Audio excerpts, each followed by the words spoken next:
Welcome to Real Lives Touched by Addiction podcast with your hosts, Jen McCutcheon, Luke Loughlin, Lainne Love, and Sandra Murray. This podcast exists to bring truth, compassion, and real solutions to conversations around addiction that family, communities, and systems have avoided for far too long. Addiction isn't just an individual struggle. It's a family, community, and generational issue. And too many are navigating it in silence, feeling overwhelmed and alone. Through real stories, lived experience, trauma-informed insight, and evidence-based frameworks, we're exploring the most misunderstood truths about addiction and family healing. And you're invited to join us. Listen, reflect, and take a small but powerful step towards real change. So let us begin.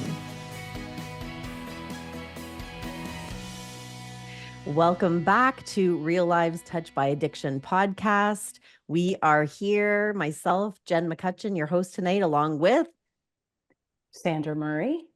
Reverend Lainne Love. Yes. And Luke may be jumping on with us. We're not sure. He got delayed a little bit, so we will see how that goes. But thank you so much for joining us today. And we are diving into a really really needed topic tonight, which is when the window for help is small. You know, those moments when somebody finally says that I am ready for help and the system isn't ready for them. So that is our topic tonight. And I can't wait to see where this conversation goes, because I know we all have had different experiences, different insights, different solutions that we've used, experiences that we've had. And this is about real, raw conversations to bring awareness, to bring education, to bring resources and solutions. So I can't wait to dive into this. So let's do it.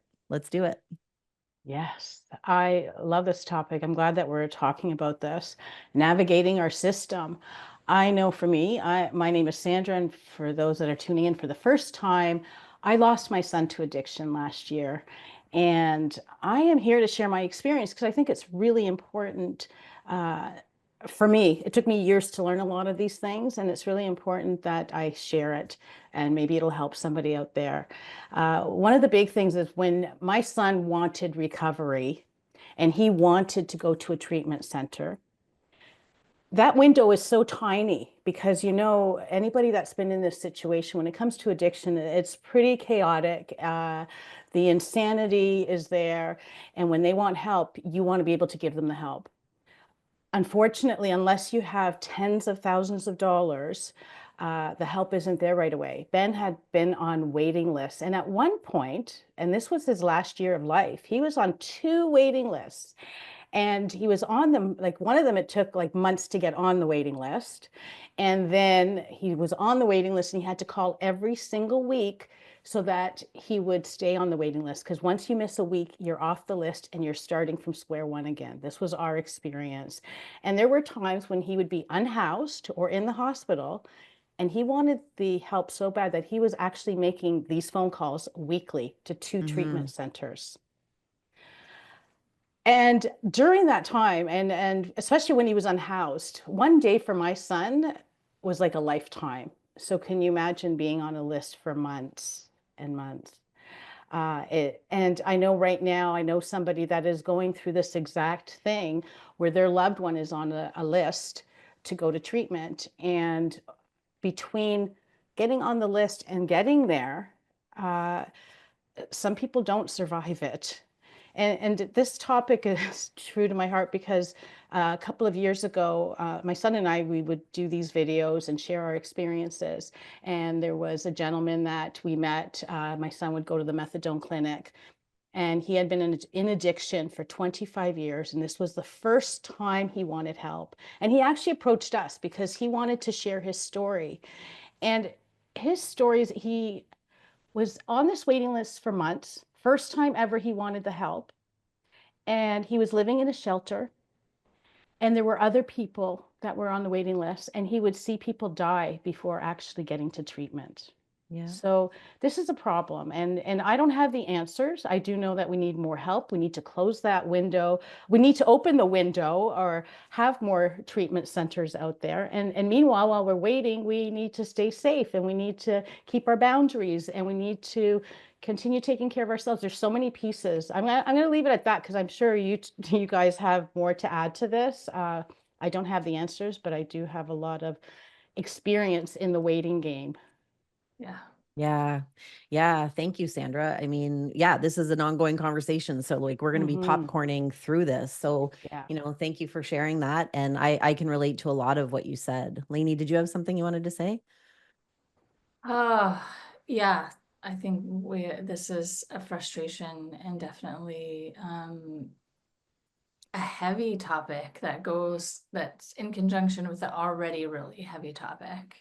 And so it's really important to keep talking about it and keep shifting to what are the solutions instead of getting lost into the heaviness of it. Yeah. And also not feeling the burden of having to be the person that champions everything. Mm. When you're searching for solutions, that in itself really is a maze, a labyrinth. It's not easy to navigate. It feels really confusing.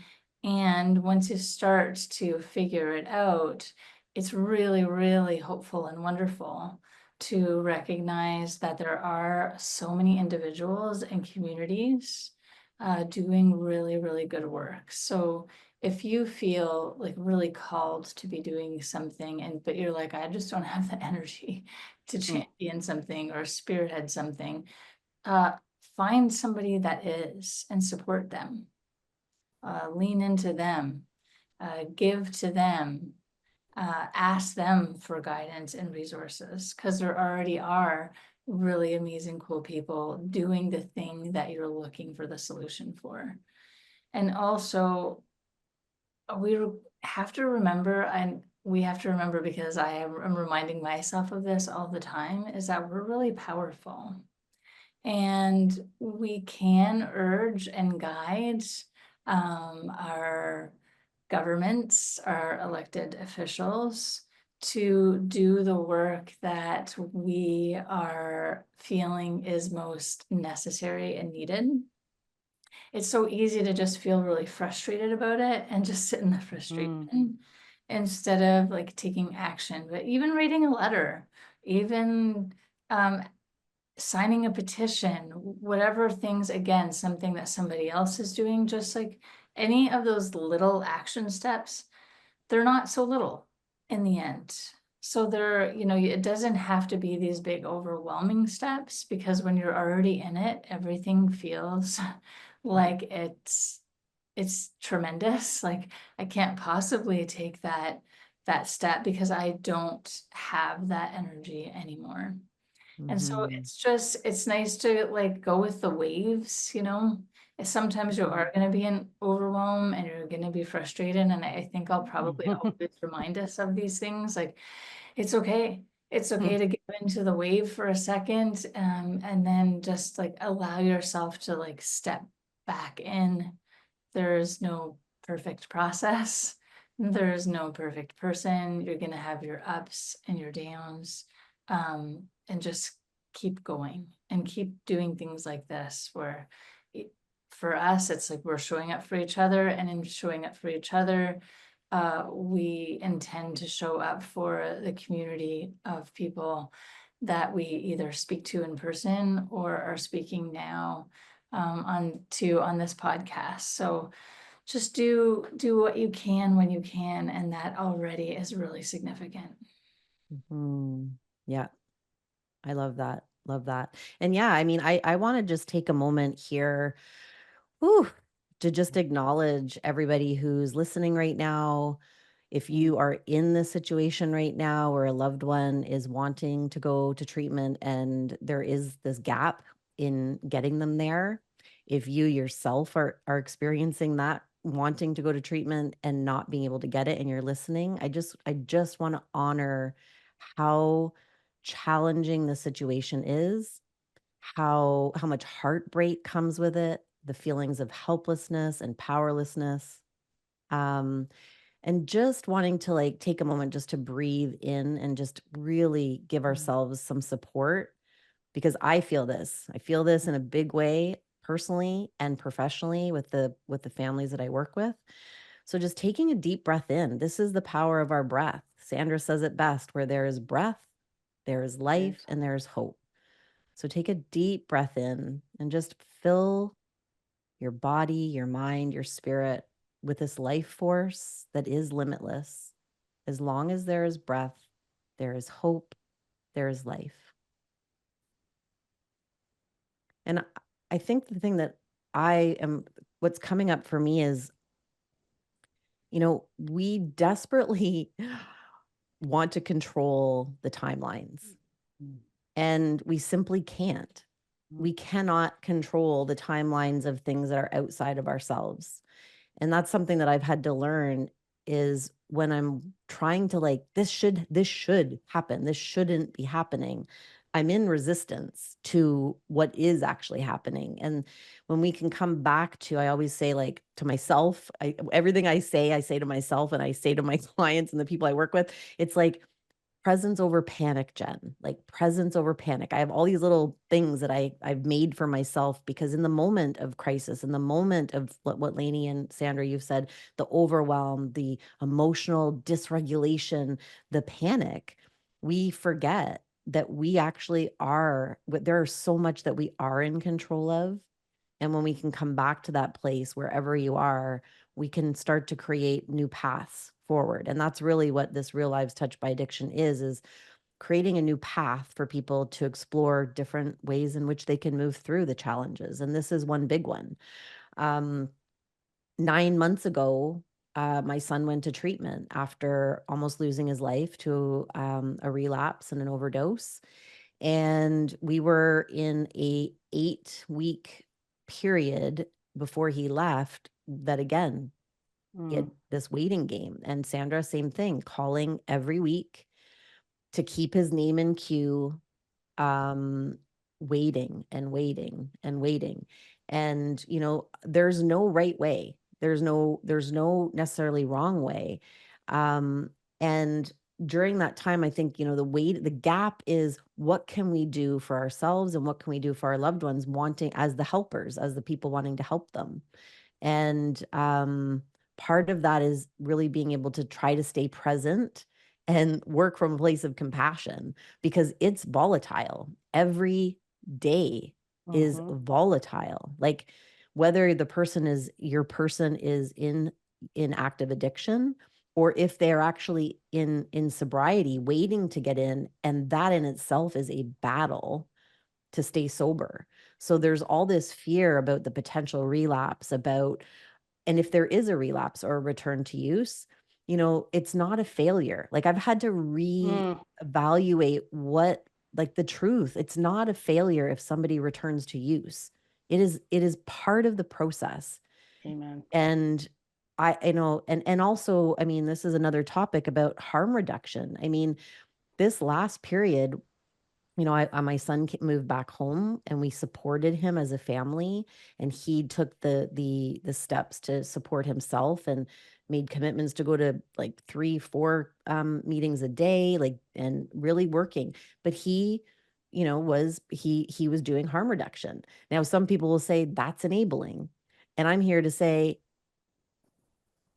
whatever you need to do to keep that person alive, if they're taking steps towards recovery, very few people can just quit cold turkey.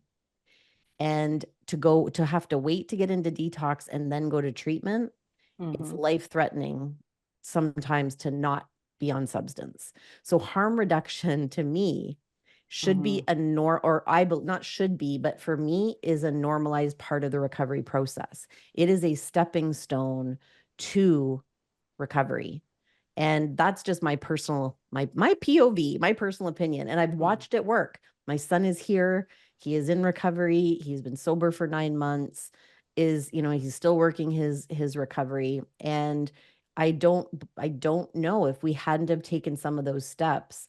I mean, the time that he went into treatment, he just told me this the other day, and within a month and a half later, when he finally got access to a phone and his phone, 11 of his friends no longer here. And that's the reality. So, Yeah. People that are against, harm reduction or safe, I don't know. I don't have all the answers. I know it works for Right. some. I know it doesn't work for others, but it's like, what works for you? What works for you, and getting in alignment with how it feels in your body, what is right for you in this situation as a family member, as a parent. I had to stop listening to the noise of what everybody else was telling me I should do and start really listening intuitively to my wisdom of what I needed to do for me to live with no regrets, and to know that I did everything I could without enabling and sacrificing myself. So part of that was setting boundaries about what it looked like compassionately. So that's, I don't know. I know I might be popping all over the place, but that's just my personal experience with it in the most recent months. And I handled it so different years ago that created even more chaos and return to use and struggle because of the way that I handled it in the past. That might be a whole other podcast, but So many great points. Yeah. So many great points. And, harm reduction in my books is very important. Harm reduction kept my son alive for many, many years. And harm reduction also looks different to different people. Right. Harm reduction with my son was methadone at one point. Harm reduction for my son at one point, a number of years ago, was smoking weed. If he smoked weed every day, he stayed away from the harder stuff. Harm reduction is just not getting sick and just using enough to get you through some of the withdrawal until you get to the treatment center or whatever. There's so many different harm reduction. Safe supply, not safe supply, safe injection sites. That's harm reduction. And, I know we spoke briefly off air in regards to having people call. Like, I know my son had a phone number that he can call if he needed clean needles or supplies that way to keep them safe. My son was not a needle user, but his friends were, and he actually thought about them. And I want to say with that, there's a misinformation when it comes to safe injection sites. It's not just a place for them to use. There are also resources. Because one thing we do know is that unless they want the help, we can't help them, right? And having resources there available to them is really important. And when my son would get those little bags with the safe supply stuff, there was always pamphlets in there and phone numbers. So it's not just here free for all use and, out of sight, out of mind. That we need to keep them alive long enough for them to get to a point where they want the help. And that's a big one, because we can't help them unless they want the help. If we try to help them when they don't want the help, that's enabling. That's part of enabling. And that's a whole nother topic.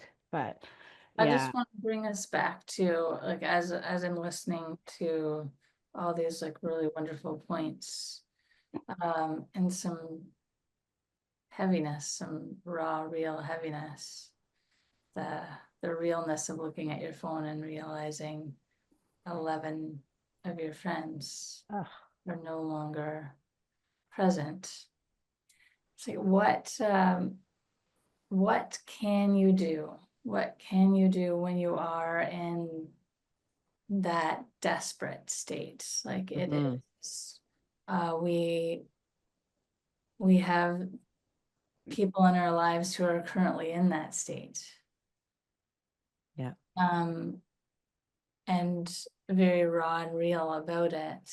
So what can you do if you are in that state, or your friend or your loved one is in that state, and you're feeling like you're shutting down, or you're feeling like stepping away or powerless? Like, what are some things that you can do?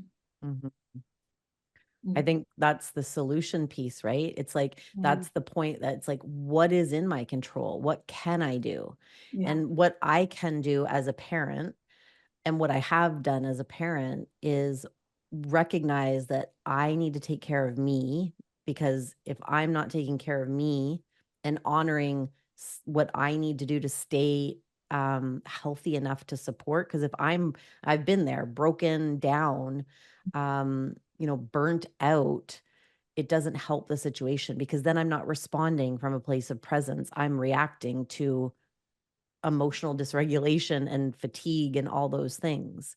But I mean, for our loved ones in addiction, again, we can make suggestions, we can help them come up with options, because again, for them, there's fear, there's that powerlessness, there's all those things. So ambivalent, then they get into, well, I don't want to go anyways, or it can derail them from wanting to go. So I think for me, recognizing ambivalence is normal. This is solution focused. Ambivalence is part of the process of change. So how can I help my loved one to connect with options? Maybe it's going to AA, NA. Maybe it's getting therapy in the meantime to help support them through the transition of going to treatment. Again, there's helplines. There's community, like getting involved with community. Again, Sandra, again, and for me, it's really what's in my control, and and again, it looks different. Sometimes, maybe your child's at home with you, or your loved one's at home. Sometimes they're not at home and they're out on the street, or in a different part of, your country. Maybe they're not close to you. So there's so many different scenarios, but it's about looking in your community, in their community, and asking if they'd like support in finding options and solutions to support them until that opens up for them. Such a great point, Jen, because community reminds us that we're not alone, because you could feel very lonely during those times while you're waiting for the help, and to find a support group and having someone to talk to that completely understands what you're going through, where they can listen to you without judgment. Because one of the most challenging things for me at the beginning of our journey was other people saying, well, you should do this, and have you tried this, and you have it. And they weren't touched by addiction. Lucky for them, because they were blessed that they were not touched by addiction. But that's the outside noise that we need to try to stay away from, and talk to the people that are actually in it and can support you. So community is a big one. And helplines. There are phone numbers to call. And there was something else you said earlier, and I lost my thought. I should have been writing my notes, but I didn't. But it'll come back. Okay, It'll come Come back. back. It'll come back. And Yeah, it doesn't have to be a solo mission. I think that's like, it doesn't have to be a solo mission. And the more we can create a circle of care, even before it happens, like, this is so important as far as prevention, is creating this circle of care of friends, of people that do understand what you're going through, whether it be coaches or whatever, like yoga communities. Like I've got my yoga community, I've got my spiritual community, I've got a lot of communities that I can lean on when I am in need. And same with our loved ones, that circle of care, and trying to create a community before, which is a preventative approach. Yeah. And I think the thing that I had to really work through was the fear, and not to make fear-based decisions when my son was in chaos and wanting help, and I couldn't find the help for him, because I was driven by the fear of, oh my gosh, what if he doesn't make it to his treatment? Or what if, sadly, my fear came to fruition at the end, but it wasn't from lack of my son trying and myself trying. And this is where I really hope that, like you said, Lainne, those little steps towards solutions, that's what I'm looking for. I'm looking for those solutions so that no one else has to lose their loved ones, having that help. And it's really hard to not have that anger, I just want to say, because I still have anger that I'm trying to work through, because in our situation, it shouldn't have happened. And we're talking about the health system, and it's not only with treatment, like for your addiction, but it's also with the hospitals for mental health. With my son, he was in the hospital his last month, and he had been in the hospital for a month previous to that. And so they weren't giving him the help he needed, unfortunately. And when this happened, I was meeting with the team, the hospital team, every single week to try to find something that'll work. And I don't have a point to this except that it's my frustration, and it's working towards making change. Like, I'm going to stop right there, but it's what can we do to change the way support is there for you, and serious support, like a treatment center or a mental health facility, or meeting that person where they're at and not just being dismissive. Because I found that once you are in the hospital, let's say, our experience is that as soon as addiction is folded into the mix of what's happening, the treatment shifts and changes, and not necessarily for the better. I'm trying to put this in a way that's. I think it's a good point, Sandra, in that what that brings up to me is going back, I said empowered before, and it's not to lean too much into any one entity and expect that thing to have all of the answers, because no one does and no thing does. And that's where anger and frustration become amplified, is because we're putting all of our everything, disempowering ourselves, giving it all away. And sometimes, you need the reprieve. I need this load to not be mine right now. You take it. It's totally fine. Yeah. But we can't leave it there. Right. Then it's all you didn't do the right thing. At the end of the day, we're all human beings, and the people that are working in those institutions are human beings, and I've never met a perfect one. I'm not. I have amazing friends, and yet none of them are perfect. And What? the expectation, well, except for you, yeah. The expectation that we put on professionals is that there's this perfection where there isn't. It's an institution that specializes in a particular thing, but we can't give everything over to them, and nor should we. Right. So it's just, I know there's so many challenges in being a human being, and there's so many challenges that come with having a loved one that is experiencing addiction or mental health challenges, because exactly to what Jen had iterated about, we can't make anybody do anything.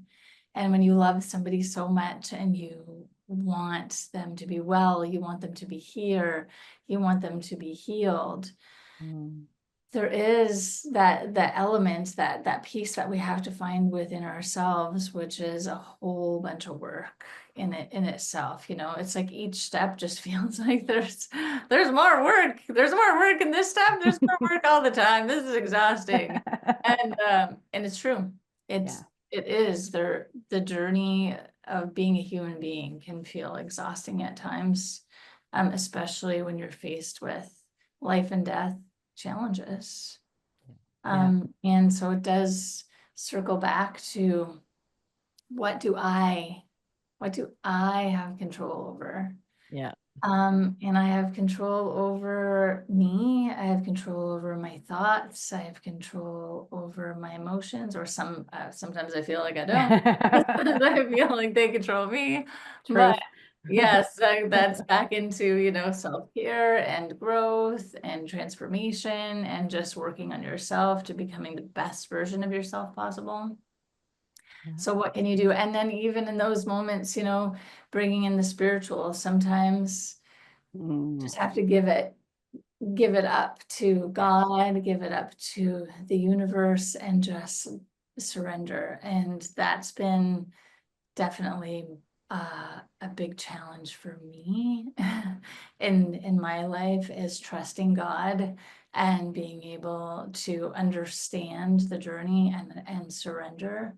But it definitely is an element in care, and adding prayer as a tool for yourself or your loved one, holding them and their name and their essence and their spirit in love instead of worry or fear, because it's so easy to just get stuck there. Or in my case with my brother, I held him in so much judgment, and because I rejected him in his state and his trauma and his addiction. So I didn't know what to do with any of it. So what I've learned that can make a significant impact, and it doesn't seem like it can because it seems like so small, but when you can just truly just shift, and when you say their name or you think of them, when you notice all those feelings come up, all the anger, all the worry, all of those really heavy emotions, start infusing it with I love you. I love you. I love you. I love you. And just have it become lighter and lighter. And it works. It's magic. It does something to create some change, even if it's just for that minute or moment. It really, really does work. I didn't believe that it would. It really does. I can promise you that. I love that, Lainey. And I agree with you. And sometimes, honestly, there is nothing you can do except prayer, and energize the amplification of that human being, of that loved one, right? Like, when we are in that role of wanting to fix them and force them and get them to treatment, right? It's like, get them there. That is actually part of, yes, you want your loved one to be safe and supported, but there's the force and the push is coming from your own unhealed parts of that codependency and enabling, which is you trying to regulate your central nervous system, which is part of the enmeshment, which so sometimes, we have to come to that place of surrender and give it to God, and also take action, give it to source, right? And then take aligned action with what is in your control and how you respond. And again, beautiful, like there's breath work meditations that I teach, that you actually send love to that loved one, and that's the energetic ripple of no longer sitting in the waiting, worrying, wishing, and wondering stage of, but actually amplifying the energetics of love that shifts that frequency, that opens up opportunities that maybe weren't there before and you couldn't see before. So that's really, really powerful. And the other thing that I wanted to touch on, just to circle back, because Lainey, you touched on it too, around our loved ones wanting help. So, behaviors,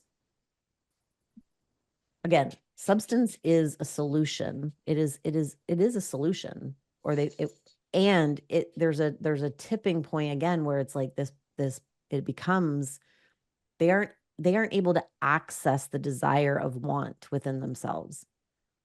Even though, I know there's times that I hear clients like they don't want help.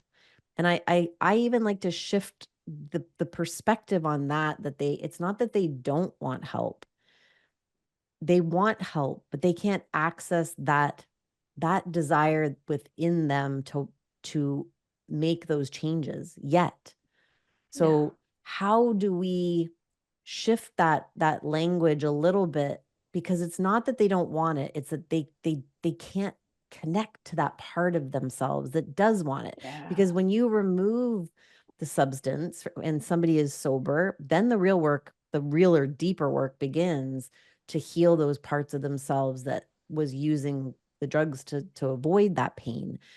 But most people, even in the midst of wanting to just die in their addiction, they say when they're sober, they're like, they don't want to die. No. They want to live.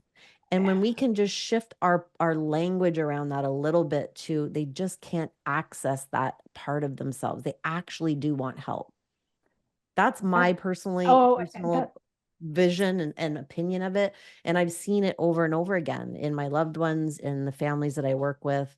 And again, it's just an energetic tweak that goes from the constriction, powerlessness to opened availability of possibilities. absolutely great points, Jen, because it just brought me back to when my son thought, there's no way I'm ever going to recover. I'm going to be an addict for the rest of my life. And he just couldn't even imagine getting from where he was to sober. It wasn't a possibility in his mind. It wasn't because he didn't want it. He didn't get to that point. Well, at this point, he couldn't imagine making that change because it just seemed so far-fetched because he had been living in his addiction for so long. And I'm saying this to those out there that are listening, always have that hope, because one day he just like, I'm done. I'm sick and tired of being sick and tired. He got to that point. And as a loved one, yes, self-care, that's what I focused on. I focused on myself, keeping myself healthy, because I needed to be healthy when he was ready for help. And Right. so when he did get to that point, I was ready to support him. I wasn't rolled up in a corner. I wasn't sick myself. I was healthy and clear-minded, where I could guide him to get the help that he wanted. So you're right. It's there's something in their brain that has to shift. And I know for me, all I did was plant seeds. I never told him what to do because I knew that wouldn't work. It actually does the opposite. And when he would say, I'm such a failure. And I'm like, have you given up? And he says, no. And then I said, you're not a failure. You're not a failure. You haven't given up. And it's working with where they are at, accepting where they're at. Doesn't mean that we have to like it, but we accept it and we continue to work on ourselves so we could be there when they're ready. That's right. Yeah, and that's a big piece of this is, when that window opens, when that bed becomes available, when that whatever, insert whatever you're waiting for, Yes. that timeline that is not in our control, you want to be in a place where you are not burnt out, but you are ready to be the support that is needed to help move that transition along. So, Lainey, did you have anything that you wanted to add there? I think just piggybacking on what both of you ladies said, that is a powerful suggestion and tool for family members and those that are currently battling addiction, is just that small shifts. I know in my own healing journey and moving through with clients, often you can't get from addiction to sobriety, but you can get from addiction to curiosity. You can maybe even get from addiction to anger, and from anger to curiosity. Like it often is never the leap from here to there. But that's the language that we navigate this situation as we're navigating it from addiction to sobriety. That's right. But that's actually not reality and really unrealistic. Almost no changes occur that way. There's the small shifts, and until you can get to what appears to be the overnight success. So just remembering for yourself, when you're talking about it to yourself, with yourself, if you're the loved one or the person experiencing the addiction, is to use different words, exactly that, and to create different expectations. Today, I had one sip less. Oh my God, that's amazing. I just made progress. I just won. Or you just made progress. You just won. And celebrating and recognizing those small things and shifting the expectations to smaller goals And smaller tangible, steps, right? Yeah. tangible. And then it's recognizing that I went from addiction to anger. I went from addiction to curiosity today. And that does create new neural networks within your brain that enables you to make the shift to sobriety, to healing, to health. So I just piggyback on what you already said, and those are really, really powerful tools, because that was our intention with today. And that in itself just, brought itself up as one of the most powerful tools that we have at our disposal to start changing the wiring within ourselves and our loved ones, just by making small shifts in our language. Yeah. And even just to piggyback on that is the reinforcement, right? The acknowledgement, the celebration, but the reinforcement for ourselves, like, hey, Jen, good job. You bit your tongue and you didn't say anything, right? It was like, I zipped it, I listened, and I didn't respond. Good job, Jen. Like, way to go. Celebrate that, right? Energize that, reinforce the positive behaviors. And also with your loved one in addiction, it's like when you see the subtle changes, because it's this illusion that we, like Lainey said, it goes from addiction to sobriety. Like there are many points in between. And when we get real with ourselves about that process, that's when we have more chances of having long-term sustainable recovery. So then reinforcing your loved one, whatever it might look like. I'm laughing because I mean, again, there's different ways of harm reduction too. It's like, I remember a time where my son would like drink, I don't know how many coffees just to get through his day, right? It wasn't substance, but I mean, I don't know how he functioned with that much coffee or sugar, right? They're different things, but it's like, you can have fun with it too, right? It doesn't have to be heavy. This is something that I'm working with myself. Healing doesn't have to be heavy all the time, and we can have fun with it by positive reinforcement with ourselves and with our loved ones. So sometimes we don't even see them. Like they're successes that we don't even know of, that are so small, but they're huge for the other person. So keeping that in mind, there's some things behind the scenes that we may not even know about. That is a success for them, right? It's those little things, right? We think it's the big things. We think it's from here to there, but success actually is the small things in all things. Particularly in this, but really in all things. So thank you for reiterating that, Tim. Progress, not perfection. Progress. That's right.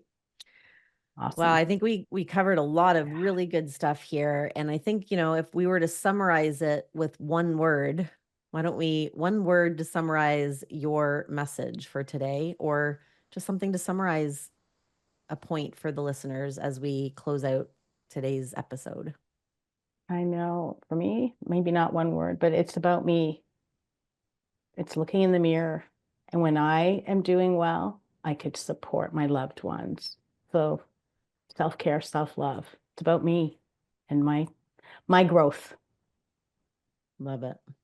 Shift your expectations, shift your language, shift and celebrate. Love that. I'm going to say getting it real, not right. About like really just being honest with yourself about where you and your loved one are at, and knowing that there's no rule book, and just listening to your own intuition and leaning into just being real and authentic instead of trying to get it right. Just trust yourself in the process. Amazing. Well, thank you so much to each and every one of you that have joined us today to be part of this Real Lives Touched by Addiction conversation. Again, reach out to us. All the information is in the show notes. We'd love to hear your questions. If there's a topic or a theme or something that you would like us to touch on, we want to hear from you. But until next time, you are not alone. We heal, we rise, and we recover better together. Bye. Thank you. Thank you for being part of Real Lives Touched by Addiction podcast. If this episode moved something within you, please subscribe and leave a rating or review. It helps these conversations reach the hearts that need them most. We're also inviting you to connect with us. Our social links are in the show notes. Follow us, come say hi, and share your story. We truly want to hear from you because your story carries wisdom, your voice carries medicine, and your purpose is already unfolding. Until next time, remember, you are not alone. We heal, rise, and recover better together.